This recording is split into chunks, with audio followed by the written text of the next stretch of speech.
কেন্দ্রীয় হরিচাঁদ সেবা সংঘ পটের ধাম শ্রীধাম। আমরা এই পটেরও নদীর তটে একটি ধাম করতে সক্ষম হয়েছে, যেটা সৃষ্টি করছেন আপনারা। সেই ধামের সব আমার শান্তি হরি গুরুচাঁদ সত্য আমরা এখানে বসে আছি। আমি ঠাকুরের শ্রীপাদ করতে আমার প্রণতি জানাই অদ্যবারের শান্তি সভার উপস্থিত আমার মাতৃমণ্ডলীকে প্রণতি জানাই। আর মতুয়া সহ অন্য অন্য সম্প্রদায়ের ভক্তমণ্ডলী যারাই উপস্থিত থাকেন সবাইকে আমি গভীরভাবে শ্রদ্ধা জানাই এবং প্রণতি জানাই। বর্তমান এই যে পটেরও ধাম মন্দির পরিচালনা কমিটিকে আমি শুনে আনন্দিত। নতুন কমিটি হয়েছে এখানে, আমি জানতাম না, এবং এই কমিটি দ্বারা সুন্দরভাবে এই মন্দির পরিচালিত হচ্ছে। আমার খুব ভালো লাগছে। আমি যাদের হাত ধরে একসময় এখানে এসেছিলাম, তাদের ভিতর দুই একজন এই সময় বসে আছে। আমাদের শ্রদ্ধেয় সুভাষ তরফদার মহাশয়, আমার মনে পড়ে আমি গিয়েছিলাম নাগপুর, আমাদের উদ্বাস্তুদের নিয়ে যে একটা সম্মেলন হয়েছিল নাগপুর। শ্রদ্ধেয় এবং স্বর্গীয় বিজয় চন্দ্র পাড়ি মহাশয় নাগপুর সম্মেলন শেষে আমাদের নিয়ে এসেছিল এখানে। দীর্ঘ 1 মাস সেই নাগপুর থেকে ছত্তিশগড় থেকে উড়িষ্যা থেকে আন্ধ্রার ভেতর আমরা ভ্রমণ করেছিলাম। আমাদের সফর সঙ্গে ছিলেন আমাদের নিত্যানন্দ মজুমদার, দশরথ গোসাই পাড়িবাবু ছিলেন, ভজহরি নাম করে একটা ছেলে ছিলেন, এবং আমাদের শ্রদ্ধেয় সুভাষ তরফদার মহাশয়। সেই 1 মাসের স্মৃতি এখনো আমার মানুষ পথে জল করছে। সুবোধ চন্দ্র বল এখানে উপস্থিত আছেন, ওরাগানের পার্শ্ববর্তী তার বাড়ি। আরো অনেকেই আছে, সেই আমরা একসঙ্গে ঘুরতাম। বাড়িবাবুর হাত ধরা আসার পরে আরো কয়েকবার আমি এসেছি আপনাদের মাঝে। এই জন্য আপনাদের মাঝে আসলে আমি মনে হয় আমি সেই ওরাগাতেই আছি, বাংলাদেশেই আছি। যেহেতু আপনাদের নারীর টান সবারই পূর্ববঙ্গে, প্রাচীন এখনো যারা আছে তারা হয়তো পূর্ববঙ্গে জন্মগ্রহণ করে দেশে এসেছিলেন, আর বর্তমান জেনারেশনের যারা তারা শুনছেন পিতৃপুরুষের বাড়ি পূর্ব বাংলায়।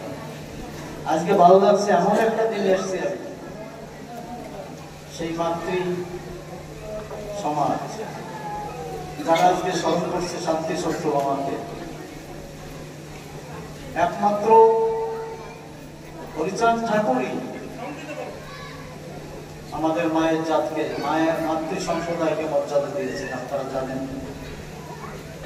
হরিচাঁদ ঠাকুর আসার আগ পর্যন্ত মায়েরা কেমন অবহেলিত ছিল। 214 বছর আগের ইতিহাস দেখান যে আমাদের যে স্মৃতির আলোকে আমরা এখনো চলছি। আমাদের সংবিধান বলা হয়, মনুসংহিতা, পুরোহিত দর্পণ, সেই কৌটিল্যের অর্থশাস্ত্র, এই গ্রন্থগুলোতে কিভাবে নারীদের অবমূল্যায়ন করা হয়েছে। নারীদের বলা হতো নবকের দ্বার, সাধন পথের কাটা, নারী বাঘিনী। আমাদের মূল যে ধর্মগ্রন্থগুলো, এদের পাঠ করার অধিকার ছিল না, স্পর্শ করার অধিকার ছিল না, শ্রবণ করার অধিকার ছিল না। এর আগে বলা হতো নারী সহধর্মী, আসলে কি সহধর্মী? আমার ঠাকুর বলছে না শুধু সহধর্মিনী না, নারী সাধন সঙ্গী। আগে ধর্মটাই ছিল একাধিক পুরুষের জন্য, অর্থাৎ সাধন ভজন করবে পুরুষরা, তারা সাধনা সিদ্ধি লাভ করার জন্য একাকি স্বার্থপরের মতো দেহত্যাগ করে সন্ন্যাস নিয়ে চলে যেতে। এই সন্ন্যাস প্রথাকে প্রচন্ড ভাবে ঘৃণা করতেন হরিচাঁদ ঠাকুর, গুরুচাঁদ ঠাকুর। আমরা জানি কলিতে সন্ন্যাস নিষিদ্ধ, পঞ্চবিধি যে কর্মকাণ্ড কলিতে নিষিদ্ধ, ব্যাসদেব লিখে গিয়েছেন, কিন্তু আমরা মানি না। এখনো আমাদের সমাজে কিছু কিছু সংগঠন, কিছু কিছু মঠ, কিছু কিছু মন্দির এখনো সন্ন্যাস নেওয়ার প্ররোচনায় উন্মুক্ত আছে। আমাদের ছেলেদের অনেকেই তারা জেনে নিচ্ছে সন্ন্যাসী করে। কিন্তু হরিচাঁদ ঠাকুর এসে আমাদের আদর্শ বিধি করলেন, গৃহস্থ ধর্ম যে সন্ন্যাসের প্রয়োজন নেই, গৃহে থাকুন, স্বামী স্ত্রী একসঙ্গে সাধন ভজন করবে, মাতা পিতাকে ভক্তি করবে। আমরা মাতা পিতাকে ভক্তি করবো না, স্বামী স্ত্রী মিলেমিশে থাকবো না, একাকী পুরুষ আমরা মঠ মন্দিরে যে সাধন ভজন করবো নিজের আত্মস্বার্থের জন্য, নিজের সাধনায় সিদ্ধি লাভের জন্য। ঠাকুরের পথের বিরুদ্ধে এই কাজগুলো আজকে জাতি জাগরিত, আজকে বাংলাদেশ ভারতবর্ষে যেদিকে তাকায় এই মাতৃজাতি আজকে সংগঠিত। বাংলাদেশেও বেশ কয়েকটা সংগঠন কাজ করছে, কোলাকান্দি থেকে দেবী শান্তি সত্যভামা মাতৃ সংসদ চলছে, ঠাকুরনগর থেকে চলছে, আপনারা চালাচ্ছেন। আমি শুনে খুব আনন্দিত। বিভিন্ন যেখানেই যাচ্ছি এই মায়েদের যে ধর্মের প্রতি বর্তমান যে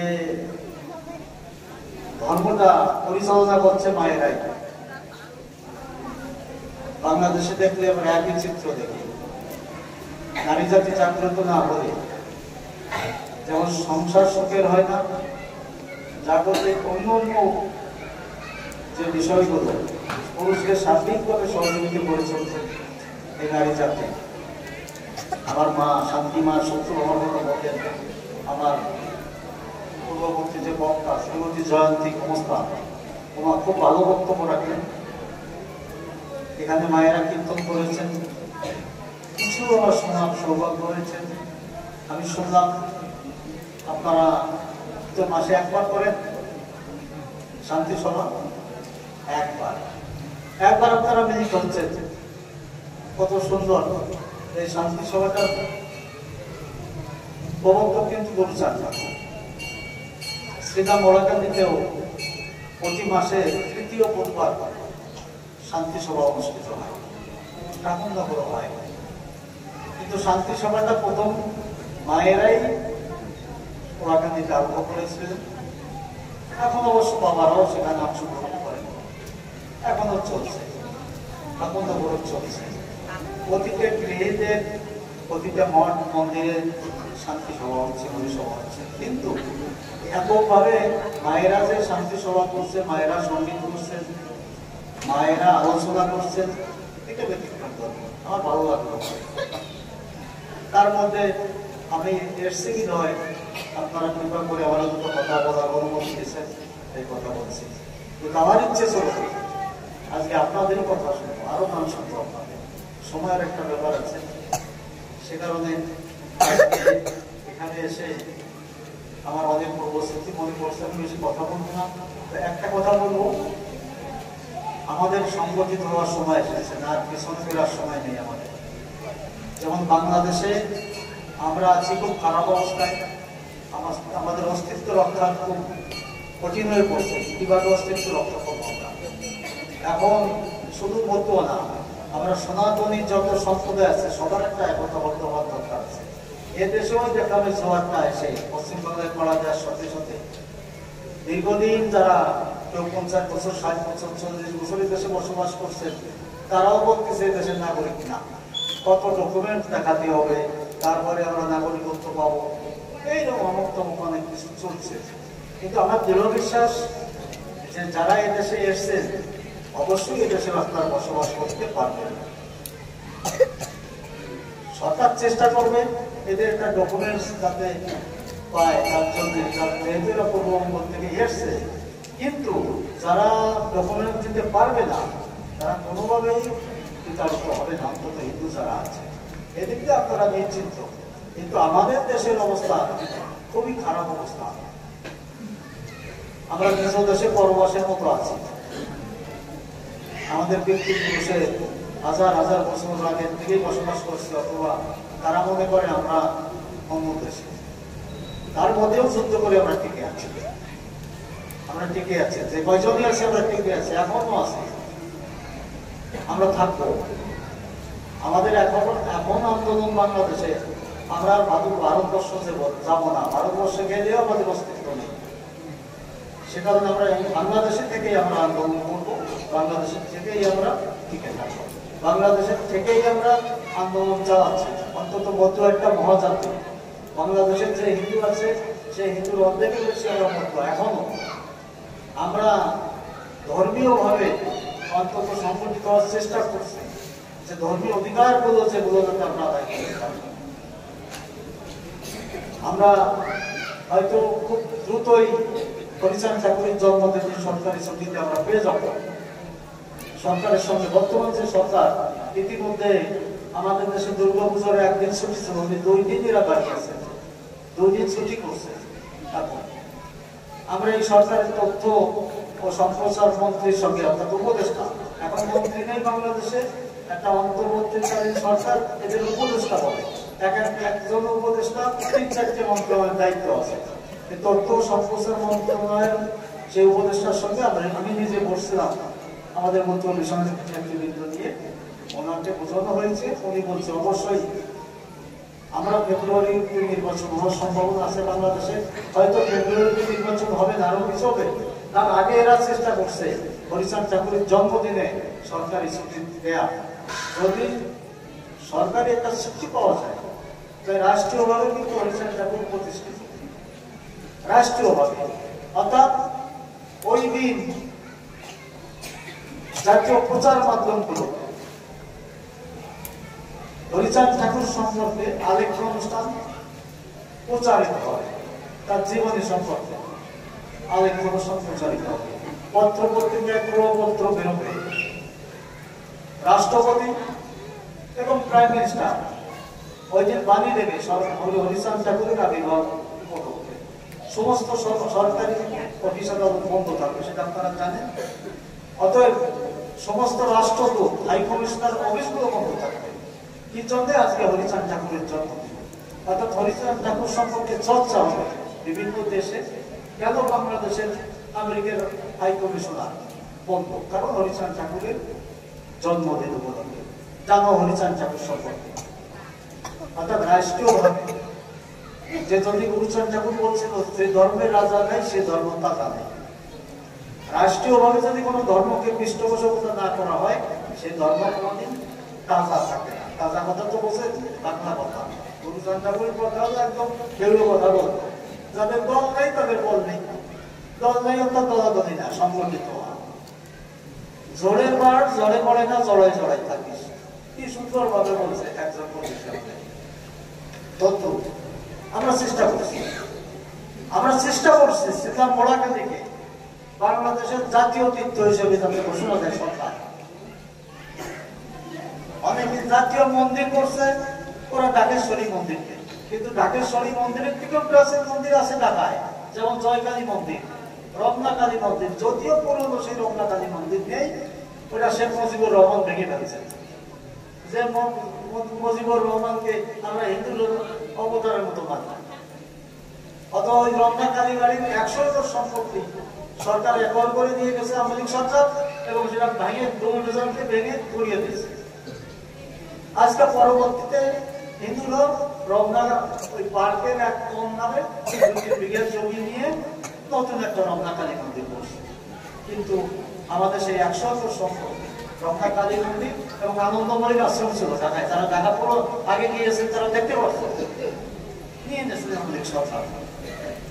যথেষ্ট দেবত্ব সম্পত্তি দখল করছে আমলিগের নেতারা, এবং যে দল যে সময় আসে হিন্দুদের সম্পত্তি দখল করে তারা। অর্থাৎ আমাদের ঐক্যতা, হিন্দুদের মধ্যে ঐক্যতা ছিল না।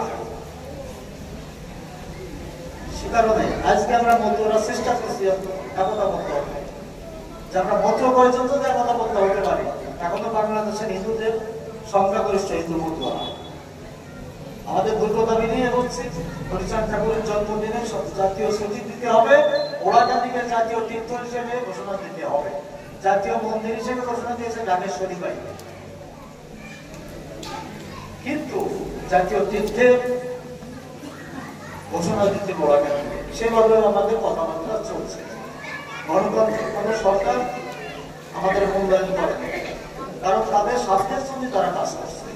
আওয়ামী লীগ কাজ করছে হিন্দু ভোট পাতে পাই, হিন্দুরাও আমাদের প্রতি অজ্ঞান ছিল, নৌকো ভাষা কেন্দ্রে আর কোনো ক্যান্সেল থাকতো না। কিন্তু নৌকা হিন্দুরা সবচেয়ে পরিচালনা করছে নৌকা, এই হিন্দুরা নৌকায় উঠতে পারে নাই কোনদিন। আজকে যে দুর্ভোগ হয়েছে বাংলাদেশে, এটা আওয়ামী লীগের কারণে। আওয়ামী লীগকে যারা ভালোবাসতো, এখন আওয়ামী লীগের বিরুদ্ধে দল আসছে, এদের তা আসছে। যা হোক, তারা কেউ আমরা দেশে আছি, টিকে আছি। আমরা মোটামুটি ঠাকুরের আদর্শ নিয়ে টেকার চেষ্টা। ঠাকুরের আদর্শ কি? আমরা শ্রী শ্রী হরি দিলাম, শ্রী শ্রী হরি সঙ্গীত, শ্রী শ্রী মহাসংকীর্তন, হরিগুরুচরণ চরিত্র সুধা, গুরুচরণ মহাপ্রভু, সহায়ক গ্রন্থ গুরুচরণ চরিত্র, আর দুটো গ্রন্থ আছে যেগুলো দুষ্প্রাপ্য পাওয়া যায় না, খুব কম পাওয়া যায়। সেটাও গুরুচরণ ঠাকুরের সময় মুদ্রিত হয়েছিল, গুরুচরণ ঠাকুর, সেটাও প্রামাণ্য গ্রন্থ। হরিবর সরকারের মহাভারতের একটা বই আছে, আর একটা আছে অষ্টম শতাব্দীর সচনা হরিবর সরকারের ব্যাখ্যা সহ। ঠাকুরের 108টা নাম রাখলো বৈষ্ণব প্রধান প্রধান ভক্তরা, সেই কেন কোন নাম রাখলো তার ব্যাখ্যা সহ এক একটা কথা খুব গুরুত্বপূর্ণ। এইগুলো হচ্ছে আমাদের প্রামাণ্য গ্রন্থ। আমরা চেষ্টা করছি সেই গ্রন্থগুলো রাখবো আমাদের জীবন গ্রহণ করা। আপনারা যদিও অনেক বই সহজে পাওয়া যায় না এই দেশে, আপনারা চেষ্টা করে সংগ্রহ করবেন, অন্তত বারে বারে পড়বেন, হরিনামৃত বারে বারে পড়বেন। এর মধ্যেও কিছু সমস্যা আছে আমাদের। শ্রী মহানন্দ হালদার মশাই হরিনামৃতকে আবার 1347 বঙ্গাব্দে বাগেরহাটের অনন্ত বিজয় অফিস থেকে সম্পাদনা করলেন। ওই বইতে 250 পাতা বোর্ড থেকে 330 পাতায় অধিক বর্ধিত করলেন। এ নিয়ে অনেক কথা আছে, অনেক সমালোচনা আছে, অনেক উপখ্যানের সাথে উপখ্যান বেশি না, অনেক উপখ্যান সংযুক্ত হয়েছে, ঠাকুরের মধ্যে বইতে পাওয়া যাচ্ছে। সে কারণে বিভ্রান্তি চলেই আসছে আমাদের মধ্যে। তার মধ্যে আমরা চেষ্টা করছি বর্তমান যে ওড়াকান্দির যে শ্রী শ্রী হরিদেলার বেতনটা আমরা দিচ্ছি হরিগুরুচরণ মন্দির মিশনের পক্ষ থেকে। এটা ভারতের বড় বড় যারা মজাইরা আছিলেন আমাকে অনুরোধ করছিলেন যে আপনারা 1323 সালের যে হরিদেলার বেতন তার একটা সংখ্যা আমার আছে, 1323 সাল, 1332 সাল, 1350 সাল, 1347 সাল, এই গ্রন্থগুলো অরিজিনাল গ্রন্থগুলো ওড়াকান্দি আছে।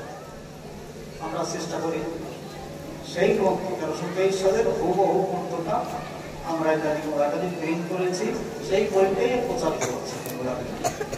আপনারা আগামী সুযোগে গ্রন্থটা পেতে পারেন এবং ব্যাপকভাবে যদি পেতে পারেন, আর অন্যান্য ওড়াকান্দির গ্রন্থগুলো আবিষ্কার ব্যবস্থা করব।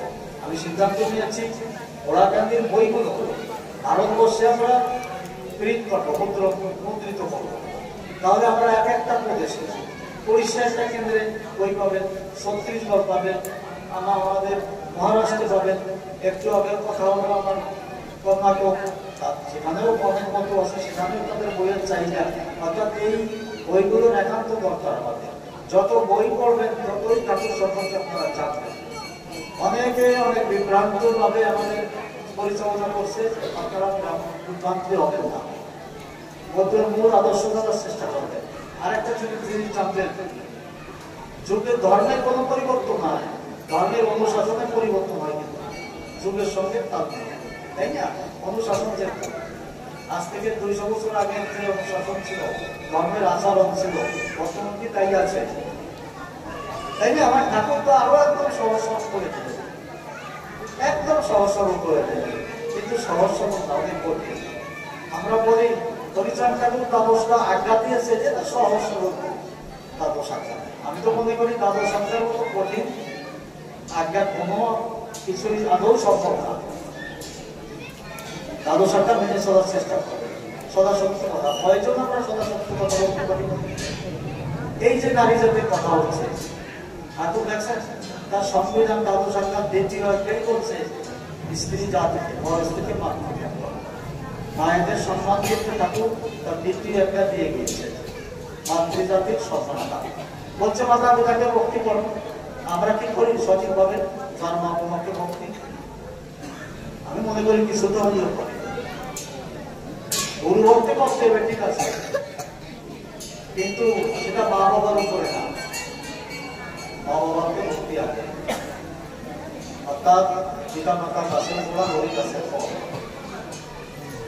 যখন পিতা মাতার প্রয়োজন বোধ করবে যে আমার সন্তানের দায়িত্ব আমি যতটুকু সম্ভব পালন করেছি, এখন তারা আধ্যাত্মিক জ্ঞানের জন্য এখন গুরু দরকার, মা বাবাই গুরু ধরে এনে বলবে যে বাবা এখন এই গুরু দাবি করতে দে, তোরা দেখে এটা মা বাবার কর্তব্য। কিন্তু মা বাবার উপরে তার কোনো বিষয় নেই। হরিচাঁদ ঠাকুর নিজে পিতৃমাতৃ ভক্তি করতেন, হরিচাঁদ ঠাকুর তাই করতেন, সবাইকে শিক্ষা দিচ্ছেন মাতা পিতাকে ভক্তি করেন, আবার গুরু সম্মানও দিয়েছেন। এর নাই গুরু সম্মান। যখন রামকান্ত গোসাই সাতমিটানা অর্থাৎ সকলানগরী যশবন্ত ঠাকুরের বাড়ি যেতেন, হরিচাঁদ ঠাকুর আর যশবন্ত ঠাকুর কিছু সময়ের জন্য অন্তরালে যেতেন। দুইজনের একটা ভাব, ওই দুইজনের পরিচয় তো এই যুগে না, যুগে যুগের পরিচয়। হরিচরণে পড়বেন আপনারা দেখবেন, যে কয়বার অবতার হয়েছে সেই কয়বার অবতারই গুরু ছিল রামকান্ত। একে আগে পূর্ব করে জানাজানি ছিল, ওই হরিরাম ভিতরটা আছে না, পূর্বপর তার সাথে আছে জানাজানি, এটা নিয়েও তারা যাবে সেই পথে টানি, তাই না? তত্ত্ব যারা পূর্ব করে জানাজানি আছে, ওরা ভূত ভবিষ্যৎ জানা যারা ঠিক তাদের কেনে নেবে সে তত্ত্ব। এইরকম গুরু দরকার আমাদের, এই গুরুগুলো দরকার আমাদের। গুরুর প্রয়োজন আছে, গুরুবাদ না। হরিচাঁদ ঠাকুর ব্রাহ্মণ্যবাদ উচ্চারণের জন্য আছে নাই। আমাদের এখানে বলছে পাওন কাটাতি বা এই বোধ হয় বড় বোধ হয়ে গেল, পাওনের কাজ করে বড় বোধ হও। তুমি নিজে ব্রাহ্মণ হও, ব্রাহ্মণের গুণ অর্জন করো। ঠাকুর এসেছিলেন কুসংস্কারের বিরুদ্ধে, তথাকথিত গুরুবাদের বিরুদ্ধে, সুদ পার্কের বিরুদ্ধে, চতুর্বর্ণের বিরুদ্ধে, এই সমস্ত বিরুদ্ধে আসছিলেন ঠাকুর। কিরম গুরুবাদ? আমি গুরু গোসাইদের বলছি না, বর্তমানে মন্ত্র গুরু গোসাইদের কথা বলছি না, যারা সৎগুরু তাদের কথা বলছি না, যে গুরুরা এখনো আমাদের ছোঁয়া খায় না, দীক্ষা দেবো তাদের হাতের খাওয়া খায় না। এই গুরু হরিনিরামৃত আসে থাকবেন, বুদ্ধিমন্ত চূড়ামণির মুখাম করবেন থাকবেন, যে গুরুর কারণে বুদ্ধিমন্ত চূড়ামণির বিরোধ অতএব এমন গুরুকে বর্জন করতে হবে যে আমাকে দীক্ষা দেবে। দীক্ষা দেবো কাজ কি করবে? নিজের মা বাবাকে, মা বাবা যতটুকু শিক্ষা পেয়ে যাও, গুরু জীবন বাকি শিক্ষা তো পাই আমরা স্বর্গের লোভে, স্বর্গে যাওয়ার লোভে আধ্যাত্মিক জ্ঞান না হলেও দীক্ষা নিচ্ছি। অর্থাৎ দীক্ষাদাতা যে গুরু, সেও পিতৃমাতৃ তুল্য। সেই গুরু যেদিন আমাকে গ্রহণ করবো, অর্থাৎ দীক্ষা দিল, দীক্ষা দেওয়ার পর মুহূর্তে যদি গুরু বলে মানে তুই একটা নতুন হাঁড়িতে আমাকে কড়াইতে চুলোটা একটু লেপে দেয়, চাউল ডাল দিয়ে আমি নিজে রান্না করে খাবো, এই গুরুর বিরুদ্ধে হরিচাঁদ ঠাকুরের আন্দোলন। তুমি দীক্ষা দিয়ে একটু আমি তাদের আপন করলাম, নতুন সন্তান করলাম, তোমার সন্তান হলো, মেয়ে হলো, ছেলে হলো, সেই মেয়ের হাতে যদি রান্না না খেতে পারো, তোমার মন্দিরে আমি কোথায় যাবো? কোন স্বর্গে যাবো না নরকে যাবো? এই গুরুবাদের বিরুদ্ধে হরিচাঁদ ঠাকুর এসেছিল। যারা শোষণ করত, বারে বারে শিষ্য করে চলত, শোষণ করে চলে যেত। যদি আমাদের বন্ধুদের ভিতরে আমাদের কোনো গুণ থাকে তাদের বর্জন করা উচিত। আর সৎগুরু যারা তাদের আমার প্রণাম জানে, তাদের আমরা ভক্তি করবো, শ্রদ্ধা করবো। সে কারণে চৈতন্যদেব এই আন্দোলনটা আরম্ভ করছিলেন। এই আন্দোলনটা হরিচাঁদ ঠাকুরের না, এই কুসংস্কারের বিরুদ্ধে, বৌদ্ধবাদের বিরুদ্ধে প্রথম আন্দোলন করেন শ্রীমন মহাপ্রভু চৈতন্যদেব।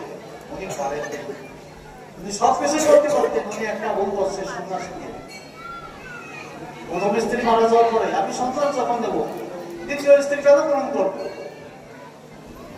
সারা জীবন কাটিয়েছে শশীমাকে বিষ্ণু হয়ে সারা জীবন।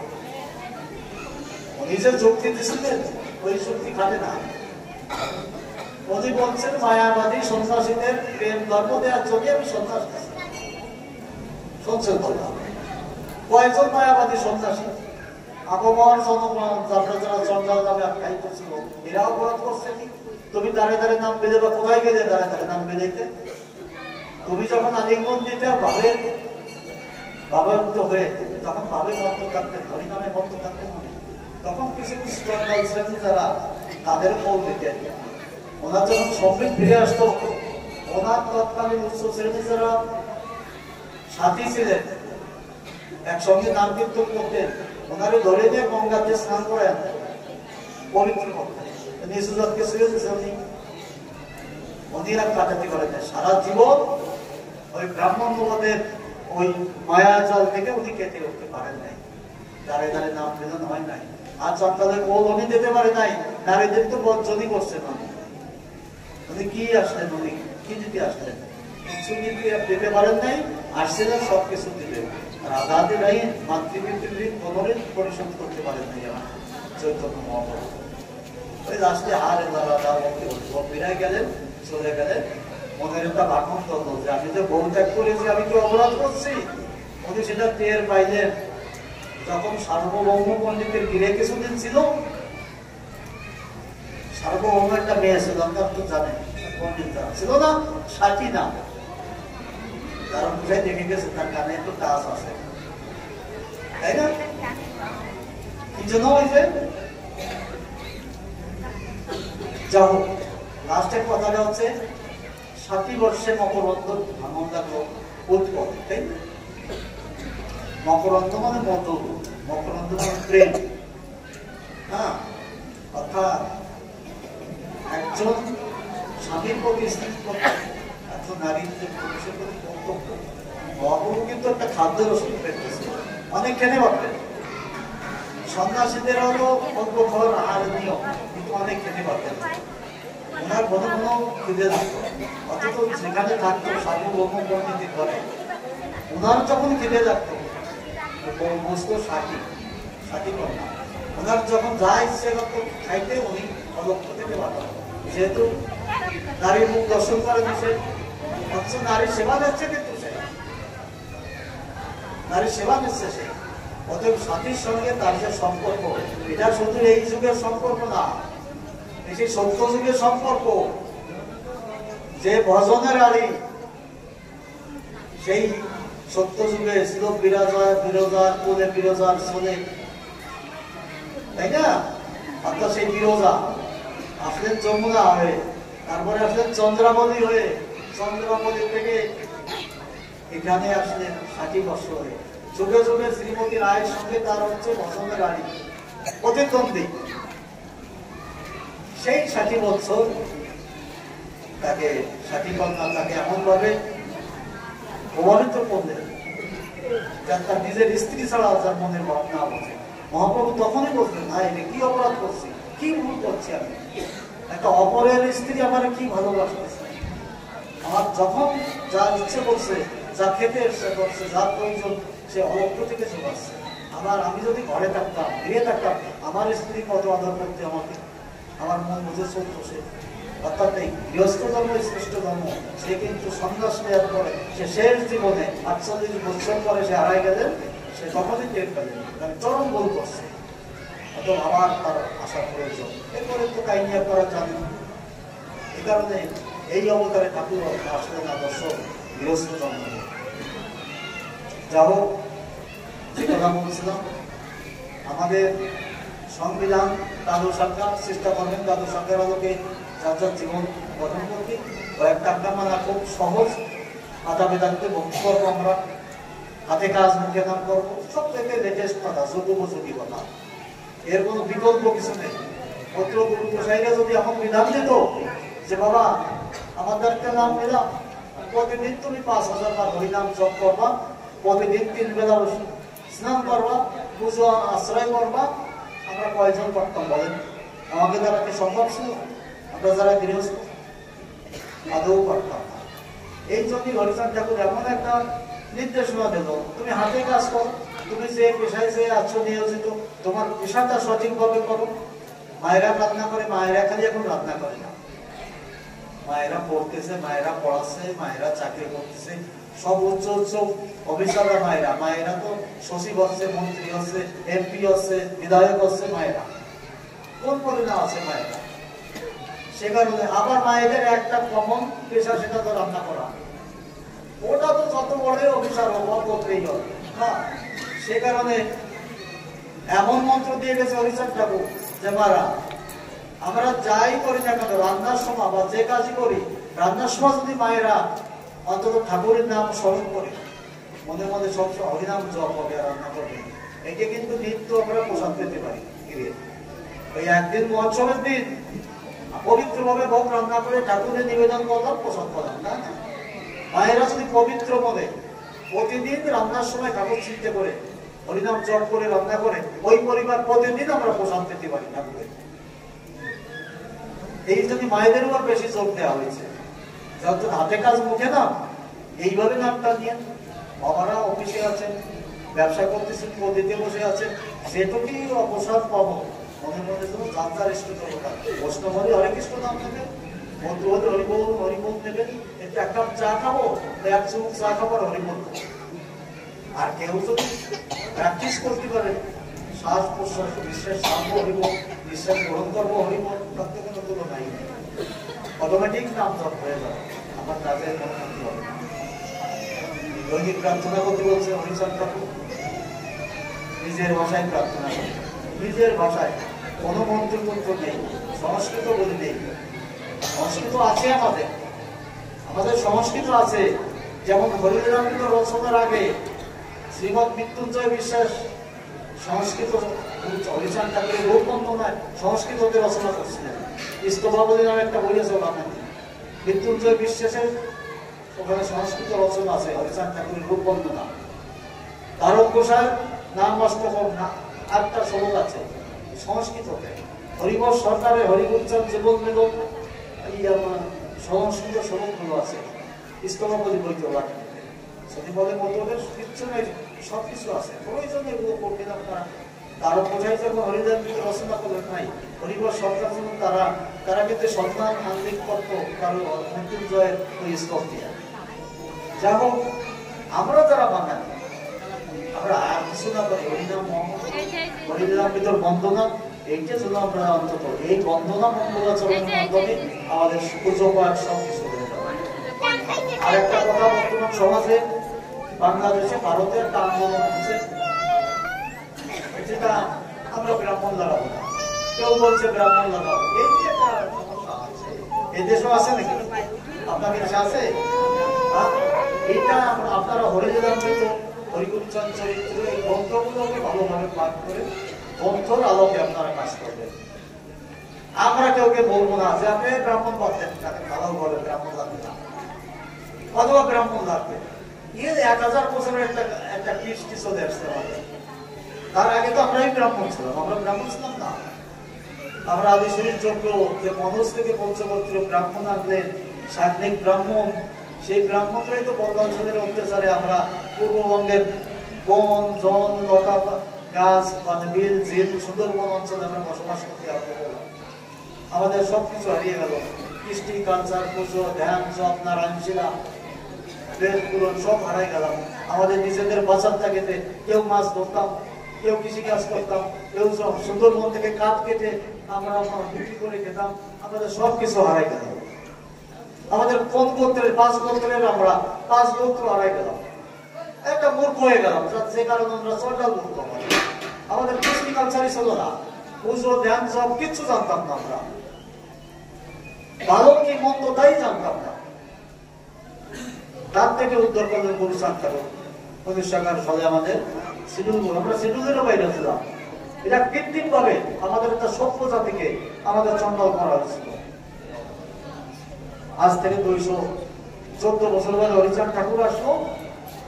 উনি এসে আমাদের ফাউন্ডেশনটা শক্তিশালী, অর্থাৎ ঘরোয়াভাবে ঠাকুর বসতেন, ভক্তদের দেশে কিছু উপদেশ দিতেন।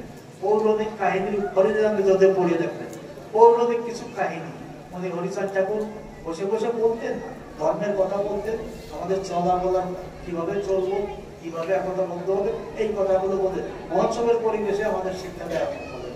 এরপরে গুরুচাঁদ ঠাকুরকে বললেন, গুরুচরণ, এদের তো চোখ থাকতে অন্ত, এদের শিক্ষা নাই, এদের অর্থ নাই, এদের সব দেওয়ার ব্যবস্থা তুমি করো, আমি এদের ভিত্তি স্থাপন করে দিলাম, বাকি কাজটা গুরুচাঁদ ঠাকুর করছেন।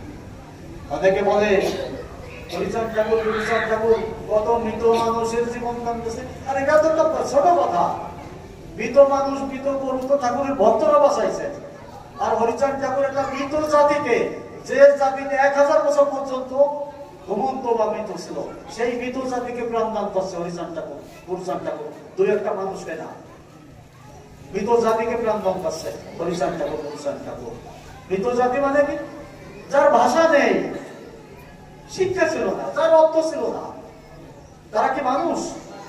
কোনটা ডাইন কোনটা বায় যারা জানতো না, যারা নিজের অধিকার সম্পর্কে কোনো ধারণা ছিল না যাদের, তাদের যদি গুরুচাঁদ ঠাকুর কাজ করছেন।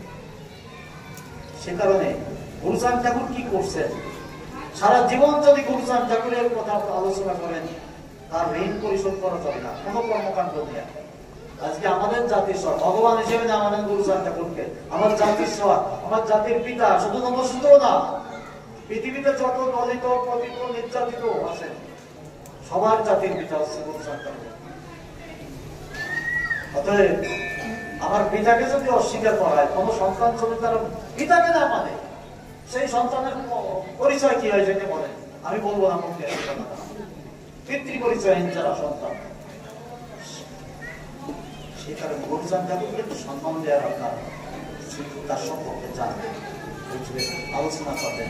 মায়েরাই পারবে, মায়েরা আজকে দাঁড়িয়ে কথা বলছে আমার জাতির কথা, আমার শান্তিমার কথা, আমার সত্য বাবার কথা, আমার গুরুচাঁদের কথা, আমার হরিচাঁদের কথা, আমাদের পাগলদের কথা, আমাদের গোসাইদের কথা, গোপাল সাধুর অবদান, রমণীকর্তার অবদান, গোলকতার হীরামনের বিবিধ কর্তার অবদান, এগুলো আপনারা বলবেন। এই জন্য পড়তে হবে, জানতে হবে, যত কষ্টই হোক এই গ্রন্থগুলো সংগ্রহ করতে হবে। আপনার বারে বারে পড়বেন, এক হরিনাম তো যতবার পড়বেন, একটা অনুষ্ঠান 10 বার পড়বেন, একটা উপখ্যান 10 বারই নতুন কোনো কিছু করতে পারবেন হরিনাম থেকে। যদি একবার পড়ে মনে করেন হরিনাম তো আমি তো পড়ছি, কিছুই পড়িনি আমরা, যতবার পড়বেন ততবার কিছু জানবেন। সে কারণে আমাদের পড়তে হবে, জানতে হবে, আমাদের একভাবে চলতে হবে। হরিনাম কিন্তু হরিগুরুচরণ চরিত্র সুন্দর আলোকে আমরা আমাদের জীবনটা যাতে গঠন করতে পারি। আর এই যে বাহ্য যে আচরণগুলো, বিবাহ, শ্রাদ্ধ, এগুলো নিছক একটা সামাজিক অনুষ্ঠান। বিবাহ কি? বিবাহের মন্ত্র কয়টা? আধা ঘন্টা, 1 ঘন্টা, 3 ঘন্টা বসে বিয়ে দেয়। ওই মন্ত্রগুলো কিচ্ছু না, ওই পঞ্চদেবতা পুজো করবে। অথবা আমরা মধ্যে যারা বিবাহ দেয়, তারাও বিভিন্ন আচরণ করে, আড়ম্বরতা করে, বা দেখায় যে আমি বিয়ে দিয়েছি। কিন্তু আসলে দুটো মন্ত্র, দুটো শ্লোক। যদি দম হৃদয়ে মম তদস্থম হৃদয় তম, তোমার হৃদয় আমার হোক, আমার হৃদয় তোমার হোক, স্বামী স্ত্রী বলতেছে, যার সঙ্গে যাতে হবে। এই দুটো মন্ত্র হলো বিয়ে। আর আনুষ্ঠানিকতা কি? মেয়ের পক্ষ থাকে, ছেলের পক্ষ থাকে, দুই পক্ষের একটা চুক্তিপত্র হয় যে আমার মেয়েকে সমাজের দুই পক্ষের সামনে আপনাকে সম্বোধন করলাম, আর ছেলের পক্ষ বললো যে এর জীবন যৌবন সমস্ত দায় দায়িত্ব আমি নিলাম। এই তো বিয়ে, আর কিছু আছে? আর কিছু আছে? কোর্টে তাদের বিয়ে হচ্ছে, তাকে কোন মন্ত্র করে কে বিয়ে যাচ্ছে তাই বলেন? কোর্টের একটা দাও দেওয়া আছে, আইন অনুযায়ী বিয়ে হচ্ছে। এই যে এটা হলো শৈব বিবাহ, 10 প্রকার বিবাহ। সদাশিব মহাদেবী প্রথম বিবাহ করলেন আনুষ্ঠানিকভাবে, অর্থাৎ দুই পক্ষ সম্বন্ধ করিয়া, যেটা বর্তমান আমাদের সমাজে বিয়ের প্রচলন, একটা সামাজিক স্বীকৃতি। গুরুচাঁদ ঠাকুর বলছেন বিবাহ মানে সামাজিক একটা স্বীকৃতি। আর শ্রদ্ধার সঙ্গে যে কাজ করি ওইটা হলো শ্রাদ্ধ। শ্রাদ্ধ কথাটা যতই যত ভালো কোনো ভাষা না, এটা অবমাননাকর একটা ভাষা, কয় শ্রাদ্ধ, শ্রাদ্ধ করতে চাচ্ছে বা শ্রাদ্ধ, অন্তত একটা কাজের পণ্ড হয় যেটা সেটাই হয় শ্রাদ্ধ। এই জন্য এটা শ্রদ্ধা, মাতা পিতার উদ্দেশ্যে আমরা যে শ্রদ্ধা জ্ঞাপন, এইটা হচ্ছে এখন শ্রাদ্ধটা, শ্রদ্ধাটা শ্রাদ্ধ হয়ে গেছে। আমি মনে করি প্রতিটা সম্প্রদায় ধর্মমতের এক একটা গ্রন্থ আছে, সেই গ্রন্থ অনুযায়ী কাজগুলো হোক। তারপরে চিরাচরিত যে প্রথাগুলো চলে আসছে, আমরা যদি সে প্রথায় কাজ করে আসছে, সবাই কাজ করুক, আমাদের কোনো আপত্তি নেই। কিন্তু আপনারা এগুলো নিয়ে কোনো সমস্যা সৃষ্টি করবেন না। এই প্রথাগুলো নিয়ে, এই কাজগুলো নিয়ে আমাদের মতবাদের ভিতর যেন কোনো ভাঙন না আসে, ঐক্যতার জন্য অনৈক্য যেন না হয়, আপনারা এই দিকে সজাগ থাকবেন সবাই। এগুলো নিছক একটা সামাজিক ক্রিয়া। এর জন্য আমাদের বৃহত্তর স্বার্থ যদি কোনো অক্ষুণ্ণ থাকে, কোনো ক্ষুণ্ণ যেন না হয়। যে আমরা মধ্যটা মহাজাতি, আমরা চেষ্টা করি একটা আন্দোলন সৃষ্টি করে অনেক কিছু আমরা করতে পারবো, আমরা রাজনৈতিক অধিকার অনেক করতে পারবো যদি আমরা একথা বলতে থাকি। সেজন্য কোনো কিছুর বিনিময়ে যেন আমাদের ঐক্যতা বিনষ্ট না হয়। একটা কথা লাস্টে বলবো, এই মন্দিরটা দিন করে যারা প্রচেষ্টা করছিল তাদের স্মরণ করি আমরা। বর্তমান পর্যন্ত এসছে, যেদিন যাচ্ছে উন্নতি সাধন হচ্ছে, সবাই আপনারা সহযোগিতা করবেন। আমার নিজের সংসার যেমন, নিজের সংসারের জন্য আমরা যেমন করি, একখণ্ড জমি রাখতে হবে, আমার ব্যবসাটা একটু বাড়াতে হবে, তার জন্য অর্থলব্ধি করতে হবে, ইত্যাদি ইত্যাদি। এই জন্য আমাদের কতগুলো মন্দির সহ যেগুলো সার্বজনীন মন্দির আছে, প্রতিটা মন্দিরই আমার, যেহেতু হরিচাঁদ ঠাকুরের দ্বাদশ অধ্যায়ের একটা আজ্ঞাই আছে, ঘরে ঘরে হরি মন্দির করো। যার যার ঘরে আমরা হরি মন্দির করবো, কিন্তু সার্বজনীন মন্দির হলো আমাদের একটা মিলন ক্ষেত্র। বছরে একাধিকবার আমরা মিলিত হই। এই যে মায়েরা যেমন প্রতি মাসে একবার মিলিত হচ্ছে, এখানে বার্ষিক একটা অনুষ্ঠান হচ্ছে, গুরুচাঁদের আবির্ভাব দিবসে দোল প্রতিমায়। আপনারা সবাই আসবেন, সবাই আর্থিকভাবে সহযোগিতা করবেন। গুরুচাঁদ ঠাকুর বলতেন খালি হাতে কেউ মৎসবে যাবি না, বা খালি হাতে মন্দিরে প্রণাম করবি না। কারণ কি, মন্দিরটা তো কারো ব্যক্তিগত না, মন্দিরটা আমার, তার উন্নয়নের জন্য আমাদের কিছু দান করতে হয়। আর মহোৎসবে যেতে হলে, মহোৎসব যদি আমার করার কোনো যোগ্যতা না থাকে, তা কি হবো, মহোৎসবে কিছু সামান্য দান করতে হয়। না পারলে 1 কেজি চাউল নিয়ে যাও, আমি তো 1 কেজি চাউল ভাত খেতে পারবো না। আমি ওই 1 কেজি চালের যদি প্রসাদ রান্না হয়, আমার ওই 1 কেজি চালে আরো 5 জন যদি প্রসাদ পায়, তো মহোৎসবের ফল হয় আমার। আমি তো বাড়ি 5 জনকে ডেকে এনে খাওয়াতে পারবো না। এই কারণে মহোৎসবে কিছু নিয়ে গেলে, ওইকে মহোৎসবে রাখলে আমার মধ্যে আরো 5 জন প্রসাদ পান, মহোৎসবের ফল অভাব। এই কারণে সে মহোৎসব যারা করে তাদেরও কোনো অভাব হয় না, অটোমেটিক মহোৎসবগুলো হয়ে যাচ্ছে। এই যে মহা অনুষ্ঠানগুলো আমাদের সবার সহযোগিতায় অনুষ্ঠানগুলো সুসম্পন্ন হয় বা হবে। যাও আমরা যদি সহযোগিতা করে এই না, বৃহত্তম তার মন্দির দোতলা, একটা দোতলা হবে, আরো হাজার হাজার ভক্তরা থাকতে পারবে, আরো উন্নতি হবে আশ্রমে। সবাই মিলে আপনারা সহযোগিতা করবেন, নিজেরা ভালো থাকবেন, সংগঠিত থাকবেন, আর মনটা ওড়াগানে ঠিক যাবে। পৃথিবীর মুখে মধ্যদের একটাই শ্রীধাম, একটা শ্রীধাম, সে হলো শ্রীধাম ওড়াগানে। আর সবাই সব জায়গায় শ্রীবাদ হতে পারে, ধাম হতে পারে, তাই না? কিন্তু শ্রীধাম হচ্ছে ওড়াগানে, মধ্যদেশে ধাম হতে পারে, যেখানে ভক্তদের প্রতিষ্ঠিত, যেখানে ভক্তদের পদরজ পড়ে, বিশিষ্ট ভক্তরা যেখানে সমবেত হয়, এটা ধাম হতে পারে। শ্রীধাম হচ্ছে যেখানে অবতার পুরুষরা, যারা অবতার লীলা করে, জন্মস্থান শ্রীধাম হয় না। দ্বারকা না মথুরা, যেখানে শ্রীকৃষ্ণ জন্মগ্রহণ করছিল, ওটা কিন্তু শ্রীধাম না। কেন আমরা শ্রীধাম বৃন্দাবন করি? উনি 125 বছর জীবিত ছিল শ্রীকৃষ্ণ, মাত্র 11 বছর 6 মাস ছিল বৃন্দাবন। আর বাকি জীবনটা উনি যুদ্ধ বিগ্রহ, ওই দ্বারকায় যে রাজা হলেন, অমুক তমুক কত কি করলেন, তাই না? ওইটা তো আমরা কেউ স্মরণ করি না। আমরা তার মাধুর্য লীলাটা ভাগ করতে যেটা পাই, সেই বৃন্দাবন লীলাটাই আমরা স্মরণ করি। ভক্তরা কান্নাকাটি করে, যা করে, ভাগবত পাঠ করে ওই বৃন্দাবন লীলা নিয়ে। অর্থাৎ সেই 11 বছর 6 মাসে যে ভগবান তার যে মাধুর্য লীলা, ভক্ত সঙ্গে ভগবানের যে লীলা বৃন্দাবন, এইটা তো শ্রীধাম। শ্রীধাম ওরাকান যে আমার ঠাকুর লীলা করছে, গুরুচাঁদ ঠাকুর লীলা করছে, শান্তিমা সত্যভামা লীলা করছে, গোলক তারক মহানন্দ যত যাবতীয় বড় বড় গোসাইদের যেখানে পদধূলি আছে শ্রীধাম ওরাকান, তাদেরকে হীরামণিকে বাঁচিয়েছেন, বদলের রং মুক্তি কত লীলা বলেন আমার হরিচাঁদ ঠাকুরের। ওরাকান্দি এমন কোন জায়গা নাই যেখানে হরিচাঁদ ঠাকুরের পদ স্পর্শ না আছে, গুরুচাঁদ ঠাকুর পদ স্পর্শ না আছে। সব জায়গায় গুরুচাঁদ ঠাকুরের পদরস আছে, ভক্তদের পদরস আছে, ভক্তদের চোখে জল আছে ওরাকান্দি সব জায়গা। এই জন্যে কেউ যদি কোনোদিন ওরাকান্দি যান, ওই ঠাকুররা কোথায় আছে ওই ওই চিন্তা করেন না। ঠাকুর আমাকে বস্তি করলাম না, ঠাকুর আমাকে যত্ন করলাম না। যদি পারেন ওরাকান্দি একটা বড়া করে দিয়ে আসবেন, ওরাকান্দি যাওয়ার সাধ্য করে। আমরাও কেউ ঠাকুর না, আমি স্পষ্ট বলে যাচ্ছি, আমরা সৌভাগ্যবান, বিরাট সৌভাগ্যবান যে আমরা ওই বংশ জন্ম করছি, কিন্তু আমরা কেউ অবতারও না, আমরা কেউ ঠাকুর না। আমরা সৌভাগ্যবান, ঠাকুর কৃপা করে ওই বংশ আমাদের ঠাকুরের বংশধর আমরা, কিন্তু আমরা কেউ ঠাকুর না। আমরাও চেষ্টা করি একটু ভক্ত হতে পারি। ভক্তের যে মর্যাদা, ওই মর্যাদাও যদি আমরা পাই তো নিজেকে ধন্য মনে করি আমরা।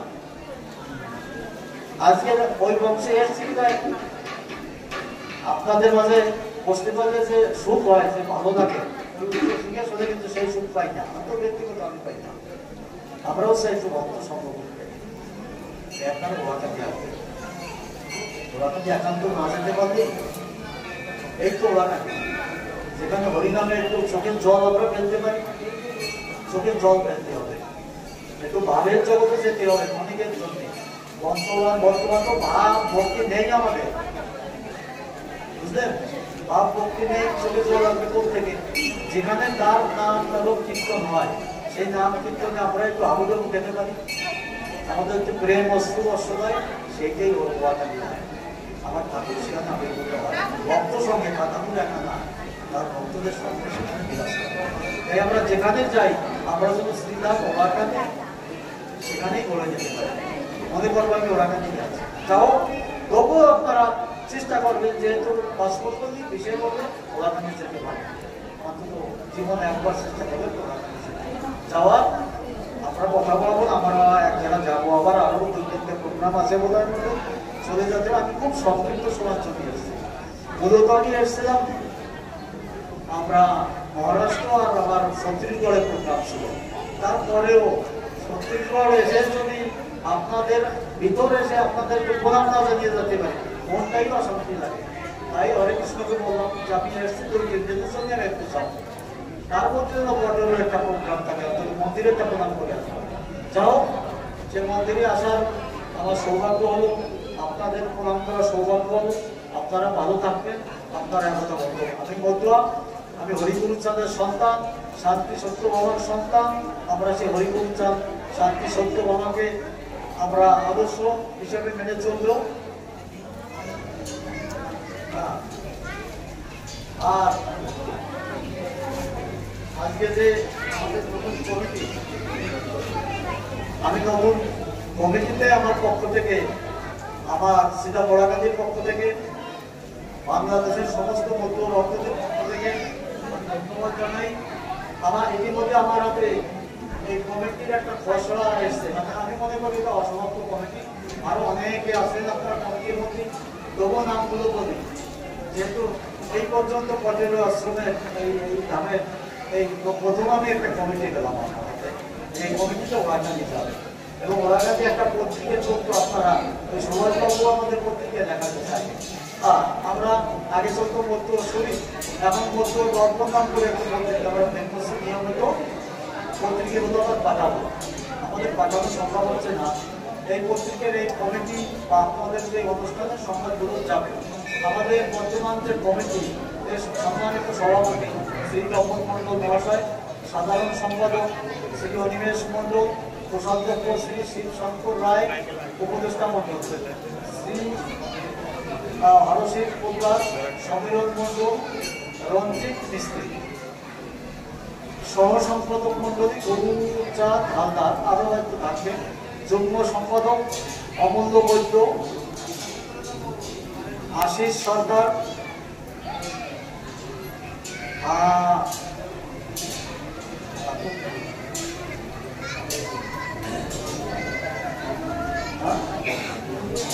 মোহন অধিকারী, ফটিক কি মিস্ত্রি মিস্ত্রি, উপদেষ্টা মন্ডলী শ্রী হরেকৃষ্ণ গোসাই, শ্রী বাসুদেব কীর্তনীয়, শ্রী সুভাষ তরফদার, সুধাংশু বিশ্বাস, কিরণ মণ্ডল, সুবোধচন্দ্র বল, নির্মল শিক্ষা।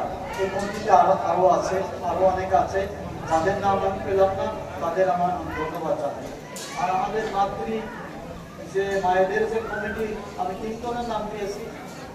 শান্তি সভার সদস্য সভাপতি শ্রীমতী আরতি হালদার, সাধারণ সম্পাদক শ্রীমতী আশা বিশ্বাস, কোষাধ্যক্ষ শ্রীমতী মঞ্জুরানী মণ্ডল সহ এই কমিটিতে যারা আছেন সবাই আমার প্রণাম দেবেন। আশা করি আপনারা সুন্দরভাবে এই শান্তি সভা পরিচালনা করবেন এবং পুরো মাতৃজাতিকে আপনারা সুসংগঠিত করবেন এবং শান্তি সত্য আমার মায়ের আদর্শবান রক্ষা করবেন। যা হোক, আমি সবাইকে আবার আমার শ্রদ্ধা প্রণাম জানিয়ে আমার বক্তব্য শেষ করছি। আমার বক্তব্য কোনো ধারাবাহিকতা থাকে না, ভালো বক্তা ভালো বক্তা না, মানে যা ইচ্ছে করছে তাই কথা বলছে, এমনটা বলার মতো। তবু আপনি আপনাদের মাঝে এসে দুটো কথা বলতে পারছি, নিজেকে ধন্য মনে করছি। সময় পেলে আবার আসবো। যেহেতু পটেরও দামের সঙ্গে আমার একটা নারীর সম্পর্ক হয়ে গেছে, মানে উড়িষ্যে আসলে মনে হয় তো পটেরও দামে চাই, মন্দিরে তো প্রণাম করে আসে, সেই টাকাটায় আমি এসেছি। আপনারা আবার আমার প্রণাম দেবেন, আপনারা ভালো থাকবেন, আপনারা সংগঠিত হবেন, এই মন্দিরকে আরো সাফল্য মনে, আরো উত্তর জেলায় মন্দির স্মৃতি হয়, এই আশা। সবাইকে ধন্যবাদ জানিয়ে আমাদের আবার আমি কৃতজ্ঞতা জানাই সুবল বাবু, আমার প্রতি আপন চলতেরা। আরো